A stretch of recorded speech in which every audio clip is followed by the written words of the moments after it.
Good morning class. So today's topic is force and its type. तो पहली definition है, force is a push और pull that can change the shape, size, direction, speed और position of an object.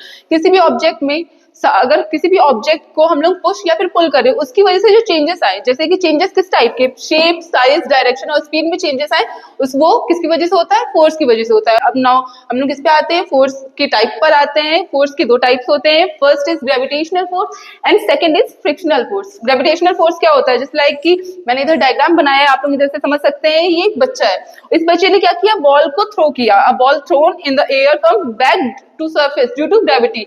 ये हम लोगों ने ball को फेंका तो ये ग्रेविटी की वजह से क्या हुआ, बॉल नीचे की तरफ आई। ये कौन सा फोर्स लगा, ग्रेविटेशनल फोर्स लगा। And second thing is frictional force. Frictional force क्या है, ये जो बच्चा है ये क्या कर रहा है, वुडन बॉक्स को अपनी तरफ खींच रहा है। ये हैवी वुडन बॉक्स है, उसको अपनी तरफ खींच रहा है। वो सरफेस के थ्रू क्या हो रही है, अपनी तरफ खींच रहा है। तो वो कौन सा फोर्स लग रहा है, फ्रिक्शनल फोर्स लग रहा है। और ये हम लोग लाइव एग्जांपल भी ले सकते हैं, जैसे कि हम लोगों के पास ये चौक है, चौक को हमने फेंका, ये क्या हुई, नीचे गई। तो नीचे गई तो किसकी फोर्स की वजह से गई, ये ग्रेविटेशनल फोर्स की वजह से गई। और ये हम लोगों का ये जो हम लोगों के पास क्या है, डस्टर है। डस्टर को मैंने अगर रब किया तो ये क्या हुआ, इरेज हुआ और ये मूव हुआ। तो ये कौन सी फोर्स की वजह से हुई, ये हुई फ्रिक्शनल फोर्स की वजह से। तो थैंक यू क्लास।